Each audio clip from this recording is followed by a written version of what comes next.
Hi there, this is Jonathan Ginsberg. I'm an Atlanta area personal bankruptcy attorney, and today I'd like to talk to you about the importance of revealing all property transfers in your bankruptcy schedules. And where this idea came from was I was down at bankruptcy court today. I had a Chapter 7 341 hearing representing a client, and I got there a little bit early and I had a chance to watch a number of 341 hearings, and I like to do that periodically just to see if the trustees are asking different kinds of questions and also to see what kind of problems are popping up, because again, the trustees are going to ask certain questions. They change the questions they ask periodically, but it's important to see what people are omitting, what are some issues that are arising. And one of the things that I saw in several of the hearings were situations where people did not reveal all property transfers, and literally this means a transfer between a husband and wife. And let me explain. Let's say that you are filing bankruptcy on your own, and you have recently refinanced your property or purchased a property, and then a week later, with your attorney's advice, you transferred half interest in that property to your spouse, and probably you did it, or it could be to a parent, possibly done for estate planning purposes to make sure that if something happened to you, that the other person would have full interest in the property. The issue there is that is a transfer of property, and essentially what you're doing is you're giving away to somebody else, presumably for no money involved, for love and affection. You're giving away half interest in that property, and as far as you're concerned, it was done really close to the time you bought the property, and you just see it as, well, I just gave it to my wife who's not filing. Maybe she didn't have the credit to qualify, or my husband didn't have the credit to qualify.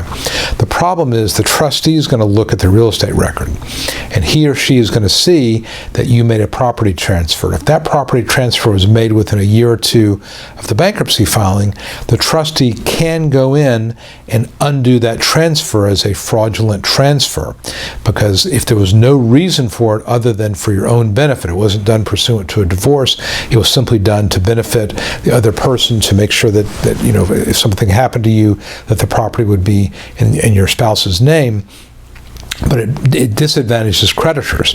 So I saw a case where the trustee said, we got a situation here where there's enough equity that the exemption is potentially used up. The exemption is what you can protect or shelter when you file bankruptcy. And in this particular case, the debtor had transferred half interest to his spouse. It was a man transferring to his spouse, and the debtor claimed an exemption on it that was half of the value because he only had half interest in the property. And the trustee says, wait a minute, you had 100% interest in this property.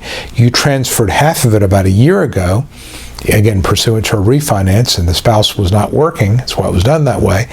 I'm going to go in and I'm going to look to see if, in fact, there's that equity is there.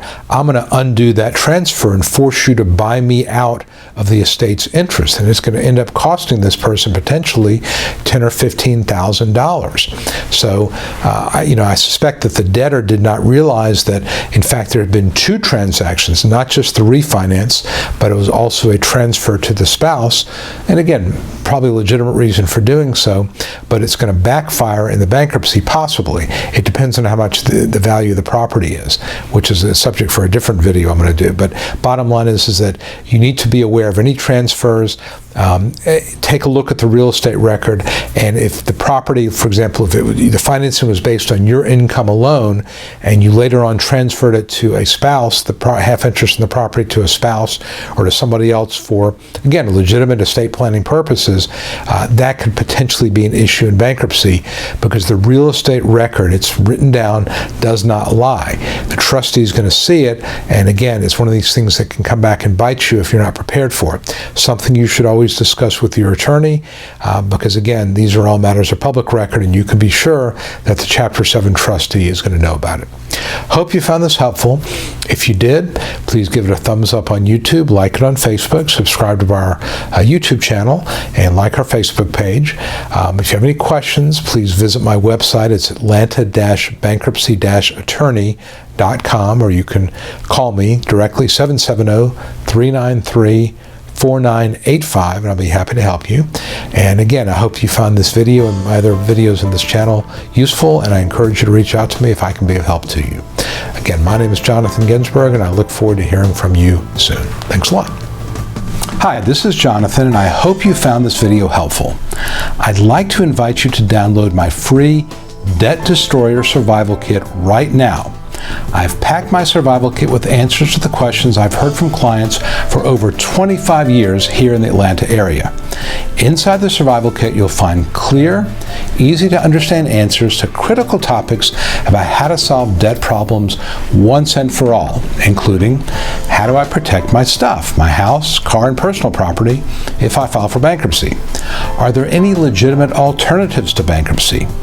Will I ever get credit again, and if so, when?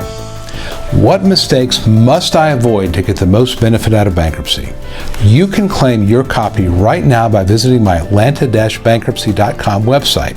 And you are always welcome to use the email form on my website to ask me anything about debt and personal bankruptcy in Atlanta. www.atlanta-bankruptcy.com. And as always, I wish you the best.